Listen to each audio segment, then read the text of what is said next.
Hello दोस्तों, स्वागत है आपका हमारे सेफ्टेक सेफ्टी प्रोफेशनल चैनल में।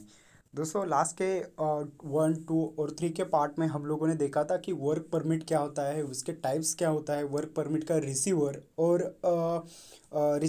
और रिव्यूअर का रिस्पॉन्सिबिलिटीज़ क्या होता है। ये सारी चीज़ें हम लोगों ने लास्ट के तीनों पार्ट में देखी है दोस्तों। अगर आपने वो सीरीज़ वाइज वो पार्ट देखे नहीं होंगे दोस्तों, तो रिक्वेस्ट है कि सीरीज़ वाइज 1, 2 और 3 का पार्ट जो है, वो सेक्शन है, वो आप लोग अच्छे से देखो, ताकि आपको सारी जनरल वर्क परमिट सिस्टम्स क्या होती है उसके बारे में आप अच्छे से समझ पाएंगे और आपकी साइड पे वो फेस कर पाएंगे अच्छी तरह से। तो सारी चीज़ें मैंने ऑलरेडी डाला है, डिस्क्रिप्शन में भी लिंक डाल के रखा है दोस्तों आपके लिए। अगर आपने देखे नहीं होंगे वो वीडियो, तीन फर्स्ट सेकंड थी, तो प्लीज़ जाके वो वीडियो पहले देखो, फिर ये वीडियो को ट्राई करो दोस्तों। तो दोस्तों, स्वागत है आपके हमारे सेफ्टेक सेफ्टी प्रोफेशनल चैनल में। ये हमारा डिस्क्लेमर है। जो भी इंफॉर्मेशन हम लोग डालते हैं दोस्तों, वो हमारा मोटो एक ही होता है, एजुकेशनल पर्पज़ के लिए, ताकि जो भी मेरे फ्रेशर्स कैंडिडेट है, जो भी एक्सपीरियंस कैंडिडेट है, जो नए नए फायर और सेफ्टी के फील्ड में आते रहते हैं, तो उनको एजुकेट करना, यही हमारा एक मोटो होता है हमारे के चैनल की तरफ से। जितनी भी जॉब नोटिफिकेशन पोस्ट होते हैं, ये हमारे ग्रुप से पोस्ट होती रहती है, तो जॉब की अपॉर्चुनिटीज़ भी आपको इस पे नोटिफिकेशन मिलती रहेंगी। और दोस्तों, अभी तक आप लोगों ने हमारे चैनल को सब्सक्राइब नहीं किया होगा, तो प्लीज़ चैनल को सब्सक्राइब करो, लाइक करो और आपके फ्रेंड लोगों तक भी शेयर करो, ताकि मैं सेफ्टी की छोटी मोटी इन्फॉर्मेशन आप लोगों तक पहुंचाने की कोशिश करूंगा दोस्तों। तो दोस्तों, ये हमारा सीरीज है, ये नेक्स्ट सेक्शन तक चलता रहेगा, 5 पार्ट रहेंगे। लास्ट का एक पार्ट नेक्स्ट वीक में मैं रिलीज़ करूंगा, तो रिक्वेस्ट है आप वो पार्ट भी देखो, और ये सीरीज वाइज हमारा ये चलता रहेगा दोस्तों। तो दोस्तों, लास्ट के इसमें बताया था कि परमिट क्या होता है, परमिट क्यों लेना चाहिए, परमिट के टाइप्स क्या होते हैं, इश्यूअर इन्यूएटर का रिस्पॉन्सिबिलिटीज़ क्या होता है, परमिट रिसीवर का रिस्पॉन्सिबिलिटीज़ क्या होता है। ये सारी चीज़ें हम लोगों ने लास्ट की वीडियो में सीखी थी दोस्तों। तो दोस्तों, ये वीडियो में मैं कंसेप्ट क्लियर करने वाला कि एचएससी परमिट कोऑर्डिनेटर का रिस्पॉन्सिबिलिटीज़ क्या होता है। हमको हमारा हेल्थ सेफ्टी और environment as a safety officer, as a safety supervisor, हमारा वर्क परमिट के ऊपर क्या रोल होता है और उसको क्या डिफाइन करते हैं हम, तो उसके बारे में हम लोग आज डिस्कशन करने वाले हैं। फिर उसके बाद परमिट का हम लोग फ्लो चार्ट के ऊपर भी थोड़ा फोकस देने वाले हैं, और जो भी फ्लो चार्ट्स और समरी के रिपोर्ट में भी हम लोग थोड़ा देखने वाले हैं दोस्तों। तो दोस्तों, चलो वीडियो स्टार्ट करते हैं और देखते हैं कि एचएससी यानी सेफ्टी ऑफिसर का क्या रोल से रहता है इस परमिट के ऊपर। तो उसके बारे में हम लोग आज HSC permit coordinator का responsibility देखेंगे। The HSC permit coordinator designated by area construction manager is responsible for a daily coordination of the work permit। जो भी वर्क परमिट इशू होता है, हम लोगों को एक कोऑर्डिनेट करना है। वो जो भी आपका प्रोजेक्ट मैनेजर या साइट इंजीनियर या साइट सुपरवाइजर जो भी रहता है, उसे कोऑर्डिनेट करना है, उससे पूछना है कि भाई आज का वर्क परमिट लिया है क्या आपने। अगर वर्क परमिट लिया है तो वर्क परमिट आपको अच्छे से चेक करना है, वो कंपोनेंट्स वहाँ पर जितने भी साइट पे जो भी क्लासिफिकेशंस है, जो भी कंटेंट्स है, वो ऊपर मैच हो रहे कि नहीं। परमिट को आपको सिर्फ वेरीफाई करना है और रिव्यू करके देखना है कि यहाँ पर सारी चीज़ें साइट पे फॉलो हो रही नहीं। ये हमारा पहला रिस्पॉन्सिबिलिटी बनता है। He is a responsible for full clear control of the work permit including retention of the close out work permit for the 1 month period. ये थोड़ा सिस्टमेटिक मैनर में देखा जाए तो जो भी हर परमिट का, अगर आपको उस एक्टिविटी के ऊपर कुछ गलत दिख रहा है, फॉर एग्जांपल हॉट वर्क का एक्टिविटी हो रहा है और उस जगह पर फायर के प्रिकॉशनरीज मेजर्स फॉलो नहीं हो रहे, तो उस जगह पर वर्क परमिट कैंसिल करने की अथॉरिटी एचएससी ऑफिसर को होती है दोस्तों। तो वहाँ पर आप वर्क परमिट भी कैंसिल कर सकते हैं। Has the full overview plan open and suspect the work permit visual display in this permit work office. मैंने कहा था कि जो भी रिस्पॉन्सिबिलिटी है एचएससी ऑफिसर का, वो वर्क परमिट भी कैंसिल कर सकता है अगर सेफ्टी के नॉर्म्स उस साइड पे फॉलो नहीं हो रहे हैं तो दोस्तों। अभी ये तो हो गया एचएससी का। अभी हम लोगों को देखना है कि साइट पे जो प्रोजेक्ट मैनेजर्स, इंजीनियर या ऑपरेशनल प्रोसीजर्स होता है, ऑपरेशनल मैनेजर, प्लांट मैनेजर होता है, तो उनका रिस्पॉन्सिबिलिटी क्या होता है, तो उसके बारे में शॉर्ट में हम लोग आज डिस्कस करेंगे। Work permit consideration of the set of the 3 pages. The white page shall be kept the receiver, kept the work location. Yellow page shall be kept of the issuer. Green page shall be kept the HSC permit coordinator. Permit का जो file होता है दोस्तों,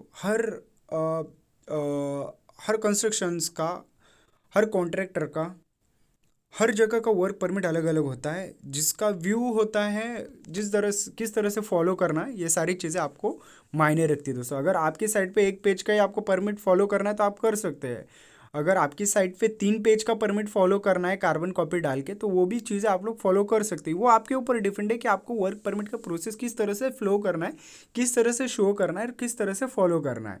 कोई अगर आपको work permit लिया तो कोई वर्क परमिट का ट्रैकर भी यानी रजिस्टर में मेंटेन करके रखता है कि किस तरह से हमको एक्टिविटीज़ मेंशन करना है, कहाँ पर है, तो ट्रैकर भी होता है। तो ये सारी चीज़ें आपको अच्छी तरह से बेनिफिट होती है, लेकिन हर कंपनी का हर क्लाइंट के रूल्स और रेगुलेशन अलग रहते हैं, तो आप उसी तरह से वो सारी चीज़ें फॉलो कर सकते हैं दोस्तों।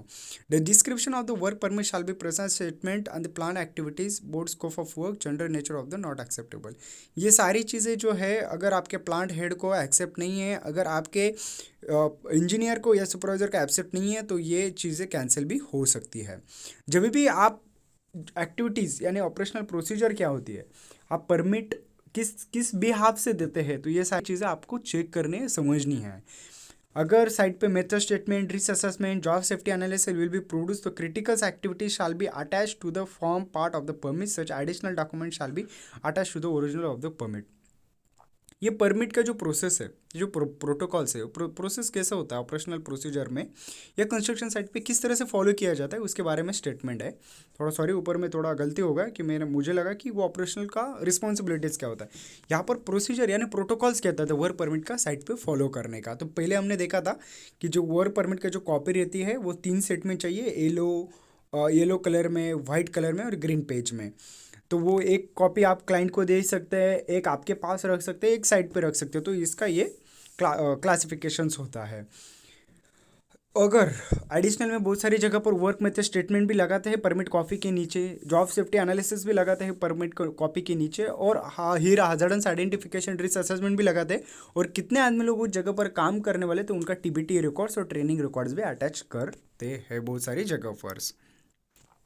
Where additional permit certifications are required, they will be attached from part of the permit to work. The receiver shall be produce the permit contractor responsible person to the work request permit to review verification 15 hours or prior to commencement of the work. As soon as the verification been made, receiver shall be verify the permit HSC permit coordinator. आपको permit coordinator रहता है आपकी side पे safety वाला, आपको coordinate करना है, review करना है, वेरीफाई करना है परमिट सही है क्या नहीं, ये सारी चीज़ें। The HSC permit coordinator shall be permit including safety precautions and requirements stated the permit and delivers HSC person for professional advice suggestions required for work safely. अगर परमिट में कुछ डाइवर्जेंस है, कुछ प्रॉब्लम्स लग रहे हैं, अगर आपको परमिट समझ में नहीं आता है, तो आपके जो HSC कोऑर्डिनेटर यानी as a rule of the safety officer आपका रिस्पॉन्सिबल बनता है कि अगर आप उसमें कुछ भी रिव्यू और कुछ भी एडिशनल डाल सकते हैं तो वहाँ पर आप मेंशन कर सकते हैं दोस्तों। The receiver shall bring the permit to the issuer who will be review the permit, ensure that all the required safety precautionary measures are the state and authorizes the permit. On the day of the work permit, the issuer in the person together with the receiver shall go the site to ensure that all requirements in the permit are met and hand over the permit to the receiver. जो भी requirement है वो site पे follow हो रहे क्या नहीं, receiver को जाके साइट पे चेक करे। Issuance of the work permit, the receiver of the office shall not be take place. जो भी वर्क परमिट के कॉपीज है, परमिट है, वो अच्छी तरह से रखना है, संभाल के रखना है, बिकॉज वो एक लीगल और मैंडेटरी डॉक्यूमेंट्स होता है। Upon the receipt of the permit from the issuer, the receiver can be commence the work. When no further work take the place under the work permit, receiver shall sign off the written permit to the issuer to the close the permit. Upon the receipt of the permit, the issuer and receiver shall be inspect the work site, ensure that no should during this present the work site be clean and tidy, equipment is left in safe condition. The issuer shall return the invalid permit to HSC permit coordinator file. अगर आपका activity ख़त्म हो जाता है site पे, तो आपको वो परमिट पे वेरीफाई करना है, जाके परमिट भी आप लोगों को क्लोज करना है, और परमिट क्लोज हुआ है क्या नहीं HSC कोऑर्डिनेटर को एक बार चेक करना है, और जो परमिट इशूअर या रिसीवर होता है वो कॉपी एक आपके सेफ्टी के डिपार्टमेंट में भी सबमिट करनी होती है दोस्तों।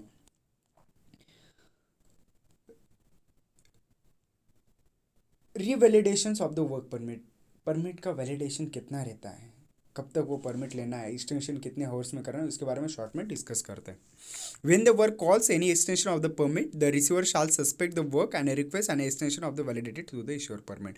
अगर आपका एक्टिविटी खत्म हो जाता है तो वो परमिट को आप कैंसिल कर सकते हैं, और दूसरा नया परमिट एक्सटेंशन कॉपी आप लोग नया परमिट एक एक्सटेंड कर सकते हैं। The issuer is responsible for ensuring that all the precautions The requirement are still in place and the condition of the work site maintains safe for personnel and equipment. If the issuer agrees to extend the permit, he shall define the time and expiry and sign the permit to authorize the extension. The receiver return the extend permit to the work site and resume the work. Revalidation का जो मतलब होता है, यानी permit आप लोगों को कब इशू करना है, कब आपको एक्सटेंड करना है, तो सबसे ज़्यादा जो रिस्पॉन्सिबिलिटीज़ होते हैं, जो परमिट इशू करता है या रिव्यू करता है, तो उसका ज़्यादा यहाँ पर रिस्पॉन्सिबिलिटी बनता है। तो दोस्तों आज के वीडियो में बस मैं इतना ही कहना चाहूँगा कि रिवॉलिडेशंस क्या होता है। फिर हमने लास्ट में देखा था कि परमिट का जो प्रोसीजर यानी प्रोटोकॉल्स किस तरह से फॉलो किया जाता है। तो ये वीडियो में बस मैं इतना ही कहना चाहूँगा दोस्तों। मिलते हैं नेक्स्ट वीडियो में, तब तक के लिए जय हिंद।